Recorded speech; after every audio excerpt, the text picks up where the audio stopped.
Hello, everyone, and welcome to this Federalist Society virtual event.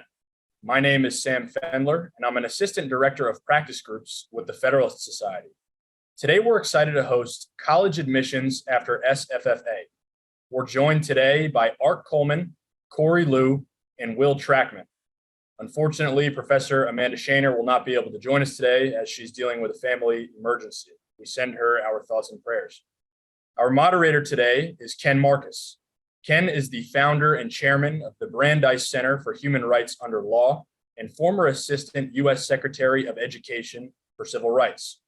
Ken also serves as the Executive Committee Chairman of the Federalist Society's Civil Rights Practice Group, and we thank him for his service in that capacity. If you'd like to learn more about today's speakers, their full bios can be viewed on our website, fedsoc.org. After our speakers give their opening remarks, we will turn to you, the audience, for questions. If you have a question, please enter it into the Q&A function at the bottom of your Zoom window, and we'll do our best to answer as many questions as we can. Finally, I'll note that, as always, all expressions of opinion today are those of our guest speakers and not the Federalist Society. With that, Ken, thank you very much for joining us today, sir, and the floor is yours. Sam, thank you for that introduction, and thank you also for all the work that you have done in putting this together. I'm very pleased that the Federalist Society is putting together this very timely event. On behalf of the Civil Rights Practice Group, I welcome both our speakers and our audience members. Today is timely because on this day around the country, countless high school students are hitting send on early action and early decision applications that are due November 1.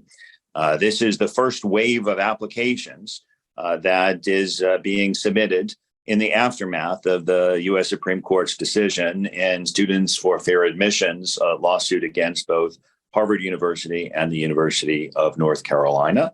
And so this is the first wave of applicants for whom the decision will provide a basis for action by colleges and universities.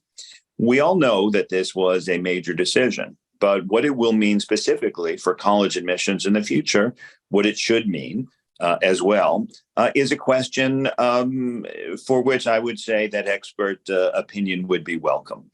For those who welcome the decision, there remain questions about how scrupulously it will be followed by colleges and universities, and whether racial preferences truly will be wrung out of the admissions process. Will preferences be pursued indirectly that cannot be pursued directly? Will essays or other sorts of questions be used in lieu of direct use of race? For those who do not welcome the decision, there are questions as to the extent to which diversity, however defined, will be pursued by colleges given the decision that we have just seen. Diversity, of course, is a term that can be defined in various ways. Some people use it to refer to the racial composition of the entering student body, other to a multi-factored set of criteria, which may or may not include race, together with such things as geographical location, state citizenship, abilities in sports, art, or other areas, and perhaps even the disadvantages which one has overcome. So there are many questions, even within higher education, about the future of this case. Will it be followed, and how will it be followed? And will it be followed only in the letter or also in the spirit? And what do we make of this? As Sam Fendler mentioned, one of our speakers, unfortunately, was unable to attend due to last-minute circumstances, but we are grateful for the speakers who are here. Will Trackman is well known to many in the Federalist Society, General Counsel of Mountain States Legal. He is also a former Deputy Assistant Secretary for Policy at the U.S. Department of Education's Office for Civil Rights, or OCR. I had the pleasure and honor of serving with Will at the Office for Civil Rights. Art Coleman is actually another alumnus of the Office for Civil Rights, although I did not have the pleasure of working with him there as he served during a different administration. He headed up policy and developed during his tenure during the Clinton administration a reputation as one of that administration's top experts on policy issues, especially with respect to higher education, a reputation that he has further advanced during his subsequent career at Education Council, and as someone who perhaps knows about as much about the legal and policy aspects of admissions as anyone whom I know. Corey Liu, a distinguished attorney, former Assistant General Counsel to Governor Greg Abbott of Texas. He is active in this space, and I would say is one of the emerging leading voices on the question of racial preferences in higher education. The fact that he also has a Harvard background also perhaps gives particular pertinence to his participation. We welcome you all. For those in the audience, please feel free to enter questions in the Q&A section as they come to you. At this point, we will welcome Will Trackman to speak. Thanks, Ken. I'm going to ground the Harvard and UNC opinions first, and then talk a little about who the court was writing for in its majority and dissenting opinions. And then before I hand it off to Art to talk about some of the immediate implications, I'm going to talk about an OCR letter, a letter that the Office for Civil Rights and the Department of Education issued on August 14th, purporting to interpret the SFFA decision as to what it means and how it will apply to universities going forward. And so let's start with just grounding. Over 4 decades ago in the 1970s, the U.S. Supreme Court, in a very split opinion in a case called Bakke, rejected the idea that schools could simply discriminate based on race with no other goal in order to affect the demographics of their student body, but they could consider diversity as a compelling interest as to why they might want to use race as one factor in the admissions process. And that regime held up for decades. In 2003, it was reaffirmed in a case called Grutter. And then in 2016, it was once again echoed in a case called Fisher. So the Harvard and UNC cases came to the court against that backdrop. Both of the schools are bound by the same laws that the UC Davis was in Bakke. Title VI applies to Harvard, even as a private school. So that means that schools that accept federal funds, like Harvard, can't discriminate on the basis of race. And of course, the University of North Carolina is a public school, so it also can't discriminate based on race under the Equal Protection Clause of the 14th Amendment. And the court decided in a 6-3 decision in June that an admissions system offering a preference based on race is both unconstitutional as it goes to UNC, and also a violation of Title VI as it goes to Harvard. The oral argument in the case gave a lot of the insight into what the justices were thinking as also to what the school's defense was going to be. Harvard said that their racial preferences were just a minor factor, similar to something that they might give an oboe player. But Chief Justice Roberts forcefully rejected that line of argument. And his classic line that I think will echo beyond the oral argument was, "We didn't fight a civil war over oboe players." The opinion itself, after it came down, was very broad. So even though it's just technically about UNC and Harvard, it talks about race in very broad terms. For instance, it notes that the schools, both Harvard and UNC, use of broad racial categories was arbitrary. So putting all applicants into 6 buckets, Asian, Native Hawaiian, or Pacific Islander, Hispanic, white, African American, or Native Americans, that those buckets themselves were arbitrary and not significantly contributing to diversity. They were especially prone to criticism on the diversity issue. And one example that the court used was that under this rationale, it would technically be better to have 15% of students from one country, like Mexico, as opposed to 10% of students from a wide range of Latin American countries that would presumably be more diverse than having 15%. But because of the buckets defining individuals based on race, that the schools were getting it backwards, and they weren't really interested in true diversity. The court also broadly held that race doesn't translate to diversity. because a person's race doesn't determine their outlook in life, their experiences, their viewpoints, or their potential contributions to the student body. And in the broadest line in the opinion, Chief Justice Roberts wrote, eliminating race discrimination means eliminating all of it. And that line will certainly be quoted frequently. The court also responded to some of the arguments in the dissent, which urged schools to maybe use a backdoor to consider race. And Chief Justice Roberts said it would be unwise to listen to the dissent in the opinion, and that if a school tries to do something that gets at race through a backdoor, through a proxy, that would be just as unconstitutional or a violation of Title VI as the direct racial preference. So that certainly will come back in future cases. There is one limited, I would say, carve out to the rule, although it's not truly a carve out. The court says that you can ask applicants about their life experiences. And so you can ask them what challenges they've overcome in their life. And there's nothing wrong with an individual applicant saying, I've overcome race discrimination based on my skin color as part of their application. And that's still fine, that the decision doesn't prohibit that.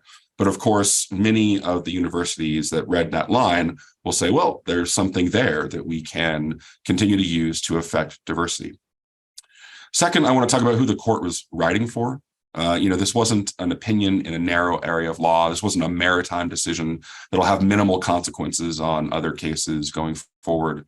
The justices, when they were issuing their opinions, knew that they were writing with broad language, and that they knew that that language would come back to them again and again. It's no mystery that a case of this nature, that many have described as a blockbuster, will be used in a number of different contexts. So just since June 30th, SFFA has been cited 110 times in different appellate briefs, including one of my own in an employment law case, and has been cited by courts 47 times already, just since the end of June. So you're talking about a watershed case that's already having an impact on the federal judiciary. It's also been applied in other contexts, like the federal contracting space, and I would expect it to be applied at least in the university scholarship context, just like Bakke before it was applied to achieve diversity through scholarships. Third, before I hand it off to Art, I want to talk about some OCR guidance, or guidance that issued from the Department of Education's Office for Civil Rights. You heard that we have 3 alumni from that office on the call here today. So the Department of Education has a number of different divisions. One of those divisions is the Office for Civil Rights. That entity investigates and enforces a number of civil rights statutes, including Title VI, barring race discrimination by recipients of federal funds. And OCR issued guidance, as it is wont to do, interpreting the Harvard and UNC decisions. And before that, it announced that it was the law in terms of its future guidance. Some non-government groups were saying now that Harvard and UNC has been decided, schools can't collect racial data, and they were sending letters to school, and the Assistant Secretary for Civil Rights said, you will know what UNC and Harvard mean when we tell you what they mean. And that happened on August 14th. That guidance says that the key moment in time after the decision, the SFFA decision, is the decision on admission itself. But that doesn't include targeted outreach. So schools can still send mailers to potential students based on the race of that potential student. They can also do targeted recruitment, which means that even though they can't give a preference at the time of admission, they can spend their recruitment dollars on race. So that might mean spending a number of their recruitment dollars on college fairs in areas where they know that non-white population is significant and perhaps overwhelming. And they can invest in targeted pathway programs. So that just means that before you go to college, there can be a pathway program, like a summer camp ahead of time, and that schools can continue to appeal to individuals for those programs based on race. And that schools can also tinker with their admissions mechanics. So that includes changing their application fee status, their standardized testing requirements like SAT or ACT. They can change what they require for prerequisites, like not requiring calculus anymore. And they can change their early decision timelines, which Ken just alluded to is coming up very soon. And essentially what OCR's position is that schools can do everything but make a decision using race as a factor in the admissions office, that they can do this recruitment, this targeted outreach, these pathway programs that don't implicate SFFA. It's not sure what would happen if another school spent 100% of their budget recruiting from heavily Caucasian areas. I think people would have a different feeling about that. But for the time being, OCR's definitive statement, or their purportedly definitive statement about the SFFA decision, is that schools can continue to consider race in these pre-decisional aspects, and that they can still try to achieve a diverse student body. So with that, let me turn it over to Art to talk more about the immediate implications of the decision. Thanks, Will, and thanks everyone for having me. I'll start by just recognizing that it's actually been 4 months and a day since the decision. For some of us, it feels like 4 years, given the sort of amount of consequential impact of the court's decision. I agree with Will on that front. And so what I want to do briefly is just reflect on the last 4 months and sort of set the stage for where I think we are as a practical matter in the field of higher education enrollment decisions. Talking briefly about the initial confusion around the case, given some of the fine lines that the Chief Justice drew. Then the challenge of navigating those fine lines, and then thinking about the broader implications that Will just touched on briefly in terms of the department's guidance. The confusion, I think, was palpable because a lot of the rhetoric on the case in the immediate wake was, you saw headlines like affirmative action is dead, or you can no longer consider anything having to do with race in admissions. And as Will just suggested, that's, I think, not true in a real sense. I would argue, number one, we're not talking about affirmative action here. This is about the mission-focused educational benefits of diversity, which is not that remedial corrective lens that typically accompanies a kind of affirmative action case. I think it's sort of notable that this decision, the majority did not use the term affirmative action to describe the policies in play. More fundamentally, though, even as the court was very clearly telling higher education, you may no longer consider an applicant's racial status in the equation of holistic review as you are deciding who to admit and who not to admit. The court said this, and I'm just going to quote this language because it's really important as we think about the blueprint for moving forward. Nothing in this opinion should be construed as prohibiting universities from considering an applicant's discussion of how race affected his or her life, be it through discrimination, inspiration, or otherwise. The touchstone of an individual's identity must be with respect to challenges bested, skills built, or lessons learned, not the color of their skin. So the practical reality as we're sort of navigating this space now is colleges and universities are looking to see, number one, to ensure that they're not considering the fact of an applicant's racial identity. The fact that a student may be a student of color can no longer play a role in the admissions decision. While at the same time, a student might say, whether it's through an interview or through an essay answer, there's something about their background that leads them to have a particular viewpoint or perspective or interest that may be expressly associated with their racial identity. They can identify that. That's the point that I would say it's important for an institution to identify what is the quality that is aligned to, tied to your mission. A race-neutral quality into which a student's racial identity may play, but again, not as to racial status, but as to their experience or perspective shaped by their lived experience. And so that's the fine line we're navigating. I think beyond the question of admissions, the implications are, there are many obviously unanswered questions. We haven't had a lot of time to have much precedent in this arena, but I think there are some fairly good common sense principles that are defining the space, some of which the Department of Education and Justice touched on. This first question on just the data in use, again, the court didn't discuss data in use, but I think there's a very sort of clear recognition, and this is one line from the department's guidance, in collecting and using data, institutions should ensure that the racial demographics of the applicant pool do not influence admissions decisions. I think that's a very clear sort of import from the court's opinion. So what you're going to see, I think, with a vast majority of institutions where race may be a factor in some way in the sort of experiential process moving forward. They're looking to create firewalls to really establish the fact that no one involved in the admissions process itself, in the actual selection decisions, has an awareness of what that potentially evolving racial composition of the class looks like.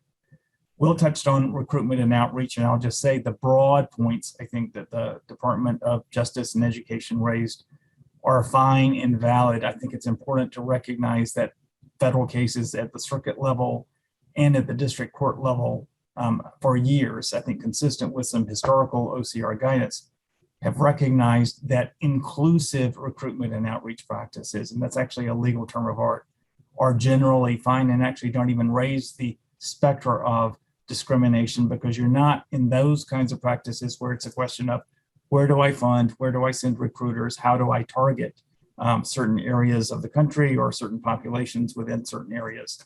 I think the question there is, how do I invest? It is not, is there a particular individual benefit tied to some student and not others that could be tied to their racial status? And so that lens, as a broad proposition, has given courts the foundation to say you can do a lot more with broad-based inclusive recruitment and outreach policies, even if there's some racial targeting in that mix, as long as you're not conferring that individual benefit to some students and not others. I think the really big question that interestingly, neither Department of Justice or Education has addressed in the wake of the decision is on financial aid and scholarships. And there is I will say, a general view, I've seen it in lots of circles, to say this was just an admissions case and it has no implications beyond admissions. I actually don't believe that. I actually think the implications are present. I don't think they're necessarily controlling in every case.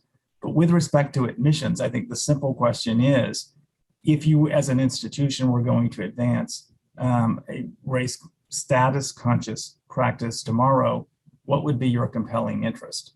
And this is where, just to circle back on the court's ruling itself, even though the court didn't, as SFFA had asked, expressly overrule its 45 years of precedent, it let Grutter and its progeny stay put, if you will, in terms of actual precedent.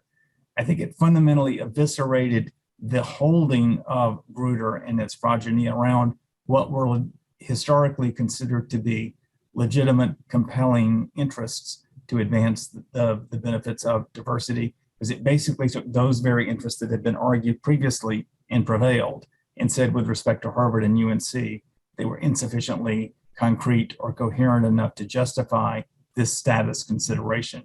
And so I think the challenge for institutions going forward in the immediate term, this year, this cycle, is thinking through how you would and what authority on which you would base an articulable, compelling interest. And frankly, I think we have right now a blank slate, notwithstanding the fact that you've got the interesting footnote from the majority opening the door to interest that might be proffered by military institutions. And I think SFFA has already sued 2 of those. So that will be a set of questions about what this footnote opens the door to in terms of the legitimacy of differently framed or articulated compelling interests moving forward. But for the short term, I do think there are actually consequential implications even in the arena of financial aid, even as there are some creative ways you can design financial aid in this space. I'll stop there and pass the baton to Corey. Thank you. Well, 1 year ago exactly, actually, I was in DC at the steps of the Supreme Court, along with other Asian Americans who were disturbed by the facts of what had come out at Harvard in terms of how they were treating Asians in the admissions process. And the oral argument was on Halloween. And so here we are a year later. And I think for many of us, it finally validated kind of our worst fears about how Asians were being viewed and treated, but had sort of been denied by proponents of these policies, by some courts that hadn't really paid attention to it and given Asian Americans kind of the attention that they deserved. And so this case kind of like finally brought that to the forefront. Reading the court's opinion, I think it did. Art said it eviscerated the previous policy, and I think it certainly fundamentally changed the way college admissions will work. Part of the majority's rationale was that these racial categories are overbroad in some ways, under-inclusive in some ways, are very arbitrary. Why are all Asian Americans lumped together? People from China and India, they don't necessarily look alike or speak the same language, but in America, for some reason, we group them together. Why does Hispanic include people who might be from Spain, who are Caucasian? How does someone who's Middle Eastern identify? That came up at the oral argument, and the attorney for University of North Carolina didn't really have an answer for even just how is that person supposed to be classified. And then the court also noted that using these categories, there were harms being imposed. The schools kept saying, your race can only help you, it can never hurt you, but you're helping some groups. That means other people are being held to a higher standard for admission, and there's differential treatment based on race. And that is effectively a penalty for those students. And when the schools are arguing that we need these policies to keep our kind of the proportions of and representation of different groups in our class, that's an implicit admission that these policies are doing something. They are having an effect, and that means some students are getting in because of their race, and other students therefore are being excluded and being treated differently.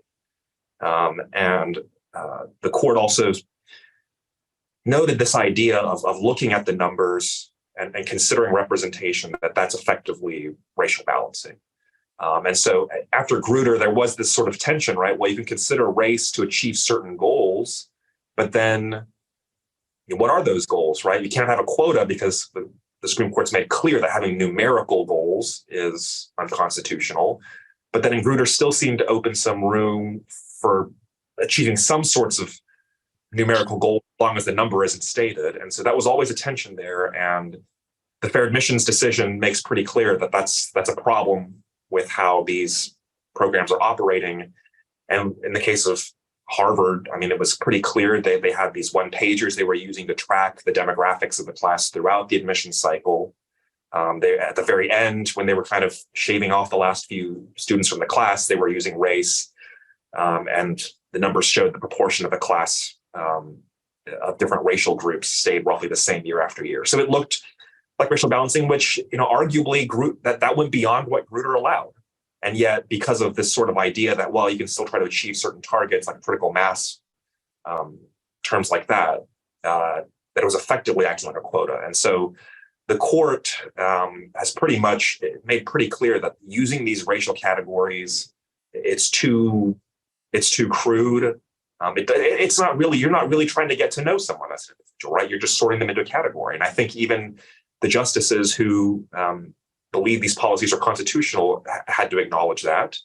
And so I think using those categories and tracking those numbers is pretty clearly not going to be something that can continue after Grutter. I mean, did they overturn Grutter, or was it just that Grutter had reached that point where they said we expect after a certain amount of time these policies will no longer be needed and they can't, in fact, constitutionally continue forever?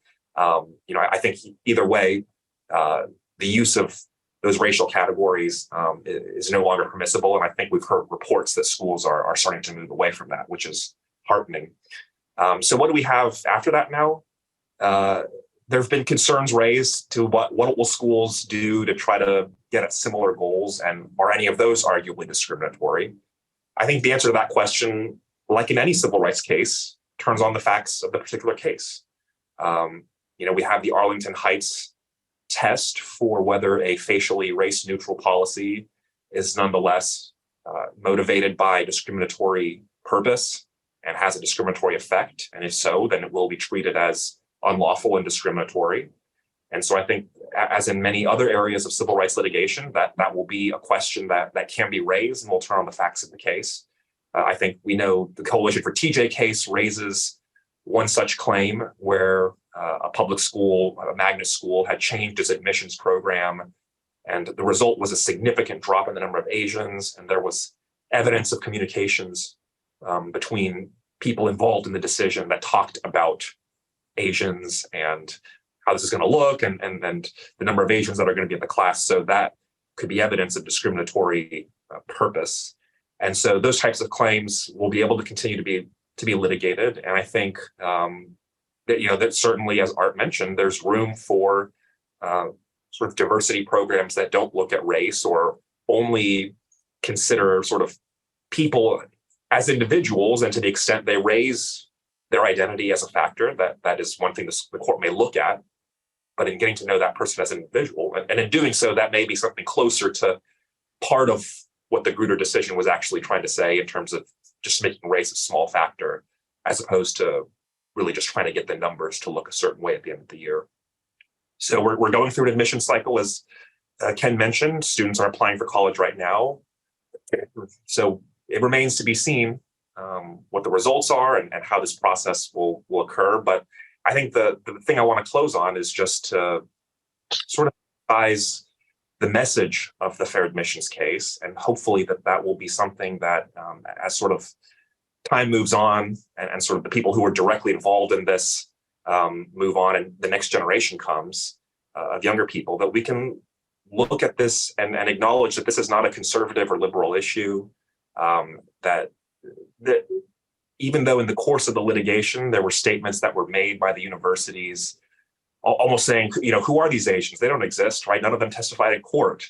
But that there really have been a lot of Asian Americans who felt that these policies did not treat them fairly, that they weren't being looked at as individuals, that there was this sense of, whether you call it fear or resentment or just that we don't want too many Asians, they're taking all these tests and things like that, and they would make up too much of the class and nobody would like that. But those fears, they're still there. They were there for many years as the number of Asians were rising. And even after this opinion, of course, the same motivations still exist.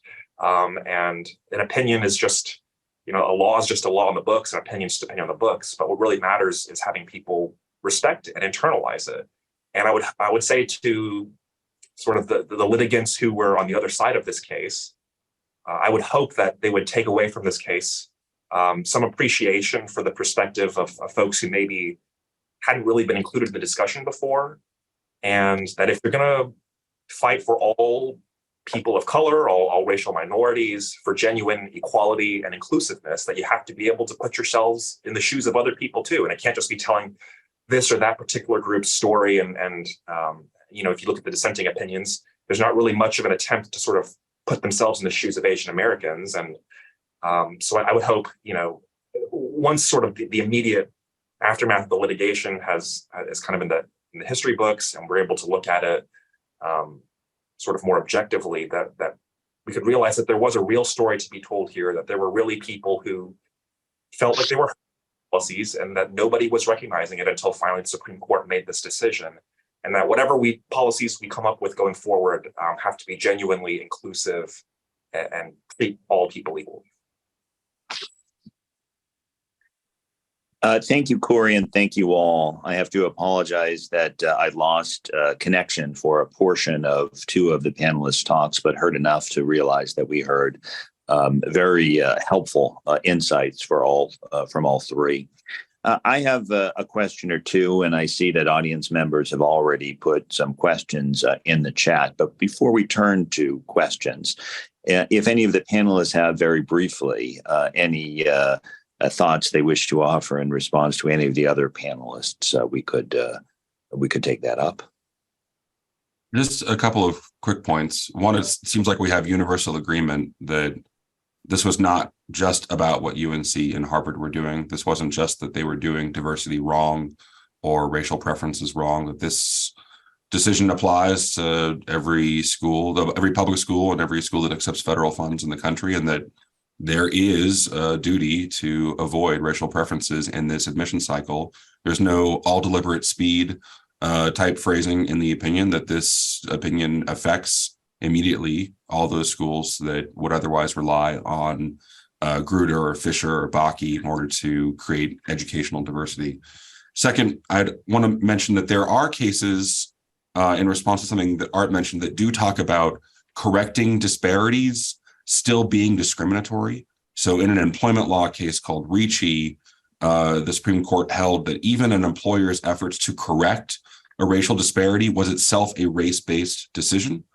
And in a case called Manhart, which was most recently cited in the Bostock opinion, the Supreme Court held that an employer's efforts to require women to pay more into a pension fund was itself sex-based discrimination, even though the reasoning for that was that women live longer than men. And so at the top level, the equality evened out. And so even when you have these disparity correction programs, those still count as discriminatory. I don't know if Art Coleman wishes to respond.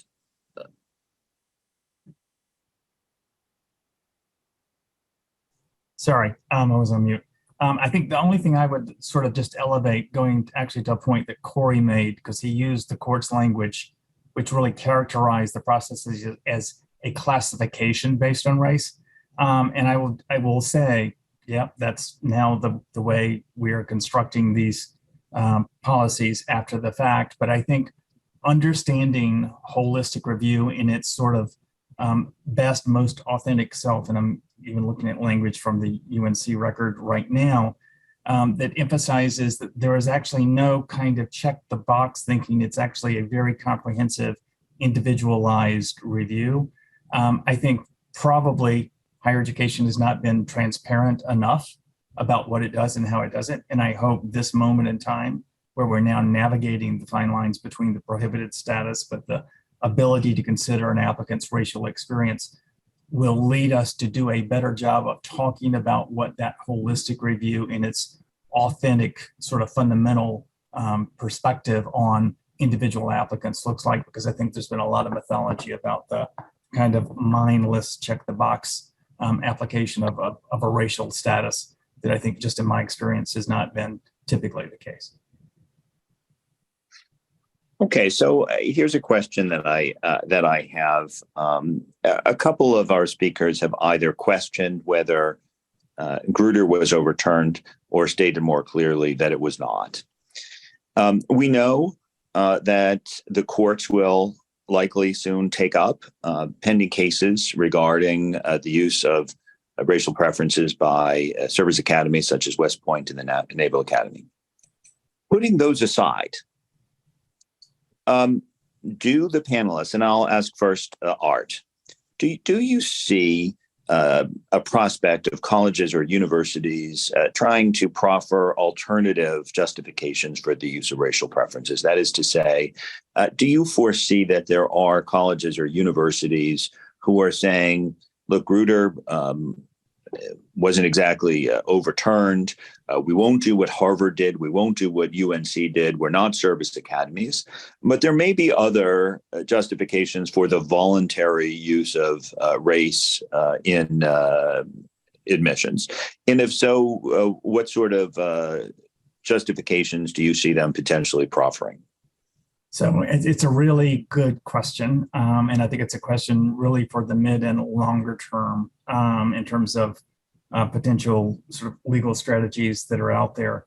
I would actually say, I think that the footnote 4 of the opinion, which opens the door to the military academy exception, I'm struck by the hook for that footnote.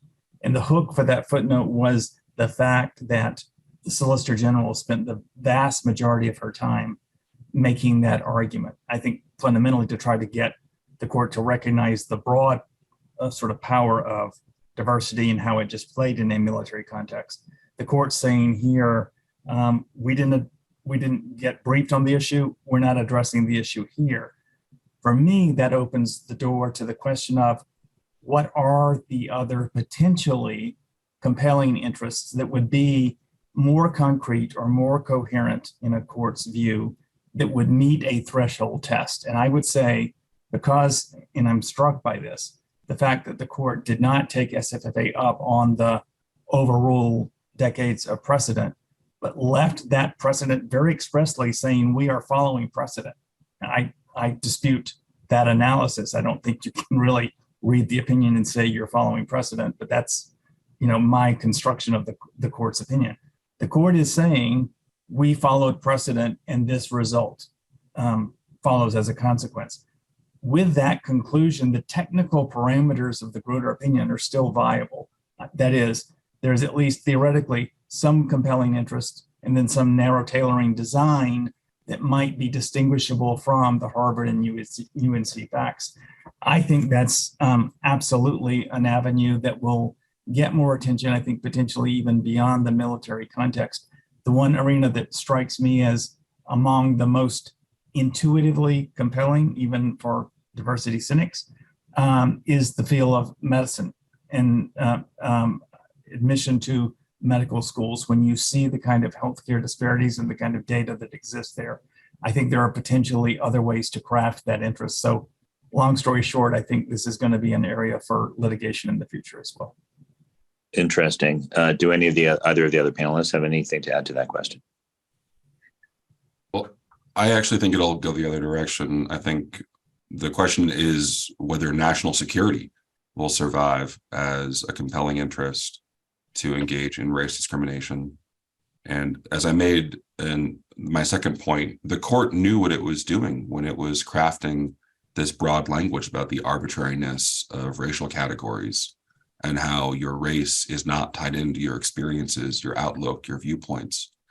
So I would caution schools against underreading that sort of broad language, which is going to come back again and again for any school that tries to say, well, we've got a different way of doing racial preferences that might survive muster, particularly because you can bring a lawsuit under 1983 for equal protection violations, and under Title VI, there's a private right of action. So any school that hopes to do this is incurring in tremendous legal exposure by saying, we think that we found a way that we might escape SFFA. All right, I'll turn to the questions. Devin Westhill asked a question that's actually similar to what I would have asked. He asks whether the panelists believe the court's decision leaves room, as the Biden administration indicates, for schools to consider race during the admissions process broadly speaking, such as during recruitment. In other words, is the 14th Amendment ban on considering race directed only at the decision point? There are some areas where it feels really intuitive that a school ought to be able to do something, like going to a college fair in an inner city in order to recruit and make it known that Harvard is accepting applications and UNC is accepting applications. On the other hand, there's something that's intuitively wrong about saying, well, what if a school offers fee waivers at these college fairs, or for every person who fits one of these racial buckets, even though a fee waiver isn't the same thing as an admissions decision. And of course, you could envision preferences for zip codes that are designed to target race as a direct proxy. And so you might end up sweeping in some Caucasians as part of a zip code preference, but the end result is to gerrymander your racial numbers. And I think all of those are going to be highly questionable. Again, the Ricci and Manhart cases identify these sort of disparity correction programs as themselves based on race. And of course, there's a pending cert petition in the Coalition for TJ case, which is a K-12 case, about whether the Thomas Jefferson School in Virginia could change its admissions program in order to change its demographic numbers. So I think they're all very questionable after SFFA. Well, I think it would depend on the facts of the case, kind of as I mentioned. As all discrimination claims, you kind of look at the intent, what's the effect. You could see how such an effort could be construed if there's other evidence of discrimination. So, for example, in the Harvard case, there was evidence that Harvard did have a different threshold for white students to be invited to apply to Harvard who are from what they called sparse countries, basically underrepresented states, smaller states with less competitive applicants, a different threshold for white applicants than Asian applicants. And it was actually, they sort of in a way lowered the standard for what we had to get on the PSAT to get the invitation. And then you combine that with all the other factors that were going on that made it harder for Asian students to get in than white students, the different standards being applied and all of that, you could see how that piece of evidence really could could strengthen the case of discrimination. On the other hand, if it actually turned out that there was genuinely no effect at all to the applicant, would an allegedly aggrieved plaintiff, have a harm to plead? Maybe not. And perhaps if it genuinely looked like it was all sort of an effort to create an appearance, but at the end of the day, the minority students they were recruiting either were rejected because they didn't meet the standards, or because they were so outstanding that they went to some other school and it didn't have any effect on the number at all, then maybe in that circumstance it would be harder to prove discrimination. So it probably just would depend on the facts of how. Okay, thank you. So we've asked for questions, but we have some people who, instead of asking questions in the Q&A box, are just gratuitously filling up the Q&A box with compliments for the panelists.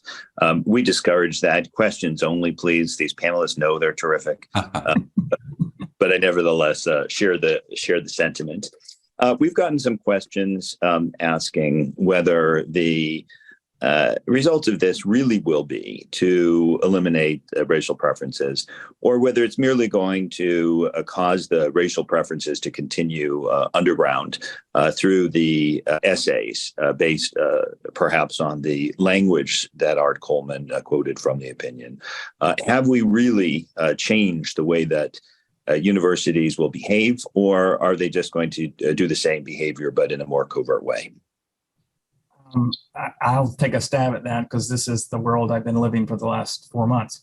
I see no indication that any institutions are not taking this incredibly seriously and working very hard both to invest around policy designs that toe this fine line between prohibited status but permissive ability to think about an applicant's racial experience that may be tied to valued qualities, and figure out literally how you are training staff to understand an applicant may say anything, right? They may disclose lots of information about the background, and how you, in essence, don't let racial status in and of itself influence the decision in any way. There's an awful lot of time and effort being invested in policy development, in training protocols and training materials, in navigating technology platforms to make sure that admissions readers are actually not aware of the racial status of an applicant,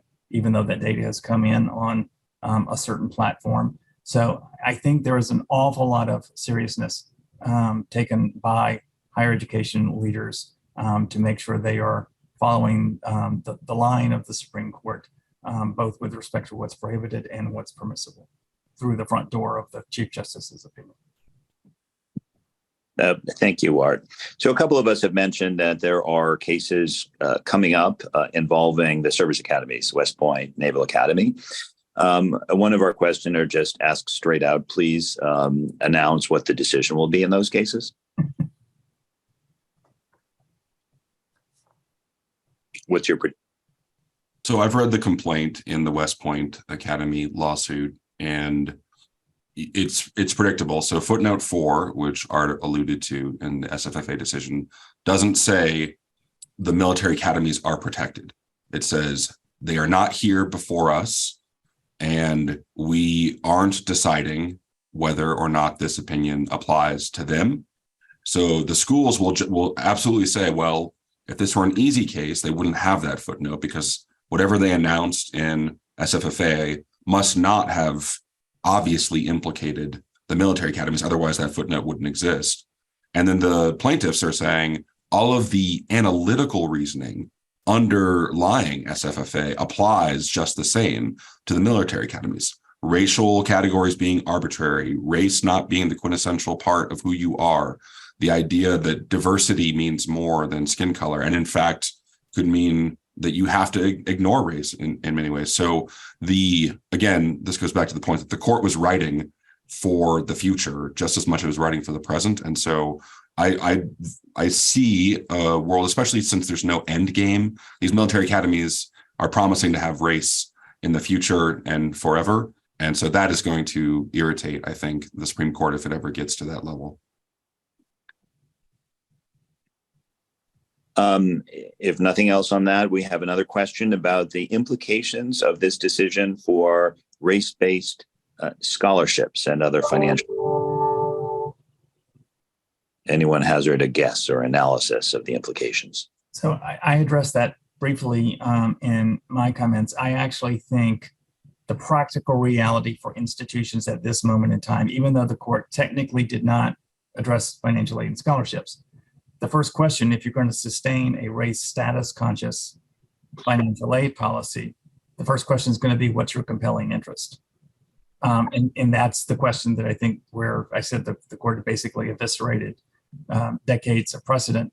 We are without a Supreme Court recognized set of compelling interests that I think could justify at the moment those particular practices. And so it's a practice that I would characterize as exceptionally high risk at the moment, which is why I think you see so many institutions doing one of two things: either most often redesigning aid around the student experience that may be tied to race, but through legitimately, legally race-neutral strategies tied to those diversity goals. By the way, diversity goals that this Supreme Court said were commendable goals, just not sufficiently concrete to justify that race status consideration.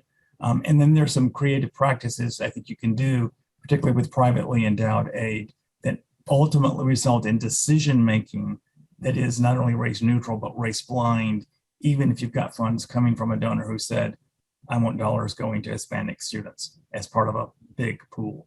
So I think there are some avenues to navigate, but I think for the vast majority of institutions, you've got serious attention on financial aid and scholarships, just as you have serious attention on admissions. Good. So I'm going to, we have about 6 minutes left. So I'm going to ask a question of Art and Will. We have a basic difference in perspective in this panel, which is that the two of you are policy people, whereas I came up in OCR through the enforcement side. I'm also going to claim Corey for enforcement because he's a litigator. So I think that's a kindred spirit. You've talked about policy guidance, especially you, Will, from OCR. But let me suppose that you went to the dark side, either one of you, and were in enforcement. And you were asked, sometimes the department will follow up a major decision, not just with guidance, but it might also with a compliance review initiative. If you were asked to design such a thing, would you push back and say it's not appropriate now? Would you say, sure, yeah, there are real questions about compliance in the field and I would like to look at it? What do you think OCR should be doing? Should it be doing proactive enforcement work pursuant to this decision? And if so, what would it look like? Should or will? Either way. Well, I think it should. I think the question is whether it will. I was somewhat encouraged by the August 14th guidance because it didn't say this was a decision just about Harvard and UNC. They did it wrong. If you had a smaller factor, or if you had a better and more concrete diversity interest, you could probably get away with still keeping an affirmative action program. It acknowledged that this decision applies throughout the country for recipients of federal funds. But I think what will happen is that OCR will accept the complaints and open the complaints and sit on them for a long time before investigating. Then investigations will take a long time, and notoriously motives are hard to determine as to whether a school is embracing new application questions about what struggles and life obstacles you've had to overcome based on race or not. And so I don't expect them to announce an aggressive national compliance initiative, at least under this administration, after SFFA. Art, do you want the last word on this? Ken, you did send me back to the dark side, and now I'm going through. I'm going back through the cobwebs of actually being involved in some of these decisions about when I was at OCR, what we would do proactively. And I would say, if there was an emerging pattern of sort of flagrant violation or abuse of this court's opinion, then I would expect that could be an arena for OCR to land. But I just put back on my old hat, as it were, thinking through what were the factors that drove us. And it was to find those areas that were not already the subject of significant complaints coming to OCR, for which we thought there were material gaps in equal opportunity affecting students. And I will just tell you, just based on my limited window in the past 4 months, this just doesn't strike me as necessarily rising to that level. But these are actually really early days. I think we're going to have to wait and sort of see how some of this lands before we know more. Excellent.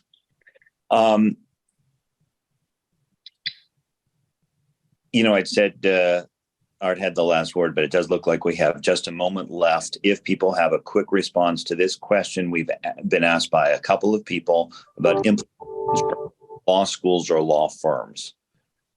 Any come to mind?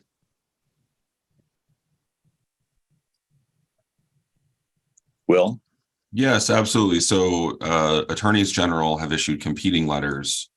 Several Democratic attorneys general have said this doesn't apply to employer decisions involving DEI.